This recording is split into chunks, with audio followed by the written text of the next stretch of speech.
Now, her car is gone. You don't know where the car is other than last time you saw it was at Amscott. Yes. So she's hanging out with you. You got your Jeep. Mm-hmm. The 29th, she stays over. The 30th, you guys get up. You say you have a 10 a.m. or 11 a.m. flight. And Cameron, your roommate, has one as well? He also had the same flight. To around the same. Yep. Okay, so she drives you to the airport, you said. Mm-hmm. Drops you off. And you talk to her over the phone that next week? Yeah.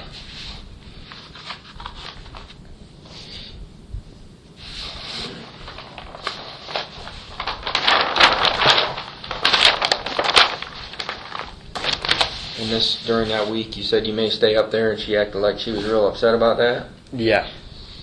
She would, I would just kid around with her saying, oh yeah, I'm going to have to probably get a job because because obviously I'm not working because of going to school, so I'd have to, work and get money, save up some more money before I came back down. She talked about coming up there and staying with you? She never talked about coming up there. She always said that she wanted to go up to New York again and bring Caylee up to New York, but not staying with me. You fly in on the 5th. She meets you at the airport with a Jeep. Mm-hmm. Late afternoon? Yeah. She picked me up from the Jeep.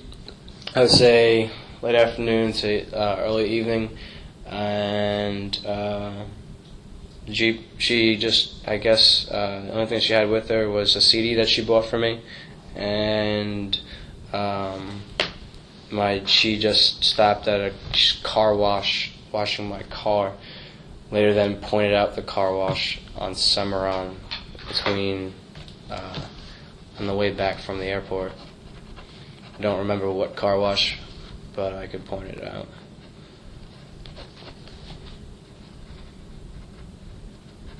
It would be on, would you say heading towards the airport is westbound? Southbound. Southbound? Well, I'm saying on either side of Cimarron. Oh. If you were heading southbound on Cimarron. If you make a left, you'd be going eastbound, or right would be westbound. Okay, so it would be eastbound because it was on the left. You don't remember what road you turned off onto? No. It was on. It's off. It's right on Cimarron. It's on a corner. It was either at a gas station or. I know if it was a corporate gas station or a corporate car wash, then I wouldn't recognize it. But it looked like it was some local place that she pointed out on the way back home. Then we went back. We stopped at Winn-Dixie to pick up some groceries for my apartment since I've been away. And then my roommate had a later flight. So I think it was 3 hours later. So I had to go back up to the airport and pick up my roommate. Okay. And then she lived there with you, you say, from that point on, really? Oh, I'm so sorry. Oh my God. I'm getting days mixed up. I'm so sorry.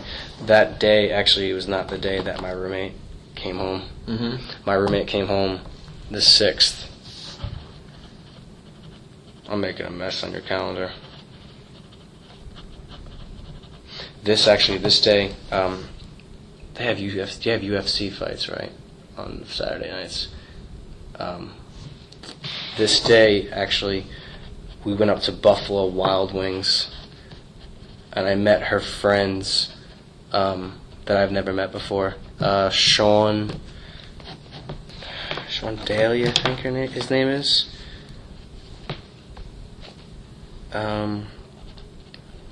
I think it was his name was Sean Daly.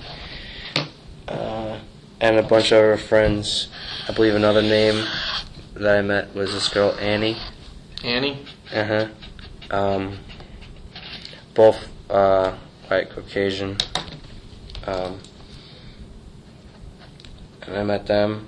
We basically, I didn't really talk to them. It was a long table that we had, and we were more at the end of the table because we showed up late. We watched a UFC fight at Buffalo Wild Wings at Waterford Lakes. Waterford Lakes? I paid for it.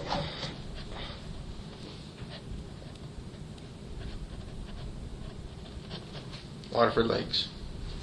Yeah, it's across the street from the town center, I guess. It's in that whole vicinity. Yeah, I'm sorry, I just came up right to mine. So the next day you picked him up. That was, the next day I picked him up. And that's when I went and did food shopping. Because I remember going to do food shopping and coming back and then going to pick up my roommate. Now, is the food shopping at Winn-Dixie on the 6th? Or Yeah, they still... it would be on the 6th because that's where I'm tying those two together.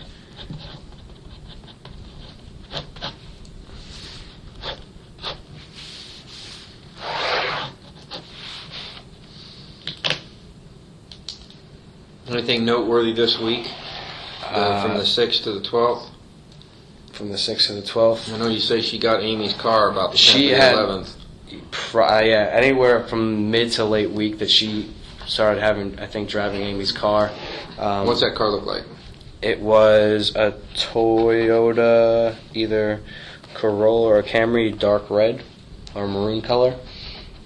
Looks like either a early to mid 90s You know anything about sedan. her taking the checkbook? The checkbook I found out the night of the 15th when Casey actually was at my apartment and her mother and Amy showed up to my house. They left and I had no idea. So I looked up Amy's phone in Casey's phone and gave her a call, and she notified me to check my bank account and everybody else in my apartment to check the bank account because she took money from her. Did Casey take any money from you? No, she did not. Now, when they come to the house and they confront Amy in front of you, how does that go down? They didn't confront. Amy wasn't there. She wasn't. How'd that conversation go down between Mom and Amy and you? I didn't have that conversation with at all. Actually, what happened was I was just sitting there with my roommate Nathan. We were playing video games, and Casey was sitting there at the couch also on the laptop. And then all of a sudden, there was a knock at the door, and I said, "Come in." And there was Amy just standing there with a miserable face, and we all looked confused. And then Casey then proceeded to go outside, and me and my roommate went back to playing video games. Then I would say about a half hour later, Casey and her mother, Cynthia Anthony, came to the door. Casey stormed in and looked like she was in tears. And her mom said, "Get your things. You're coming with me." And Casey said, "No, I'm coming back." She said, "Okay, but I'm coming back." And she goes, "No, get all your things." And then the grandmother made a comment to me while I was sitting on the couch because she was waiting at the door, and I said, because I've seen pictures of the woman, but I never met her. So I was saying, being friendly, like, "Hello, you can come in," like, because she was waiting out at the door. And she came in and she goes, "I hope you're rich because Casey's going to take all your money and leave you high and dry." And me and my roommate were just looking at him like, "Wait, what? What? I have no. What are you talking about?" Like, because I had no idea about her with, I guess, the money. I guess the whole situation with the mother, Amy, and Casey were about the money situation. I guess that's what they talked about because that's why I guess Amy was there with the grandmother. So that happened. She said that, and then Casey said, "Shut up," and she stormed outside, and the grandmother followed her. And Grandmother ever mentioned the child at that point? no. That was she said she yelled at Casey, made that comment to me, and they both walked out the door. Then I was in the dark for about, 2 hours, and I figured it was around 8 o'clock, a little bit after 8 o'clock, because I remember I started watching the All-Star game, and I was, worried, and I went to go text Casey, and then realized, because her phone went off, that her phone was still at my place, so I checked her phone to find Amy's number, because I saw Amy there, and I called up Amy to find out what was going on between the two. I guess the three of them I thought it was just between the mom and Casey, and then she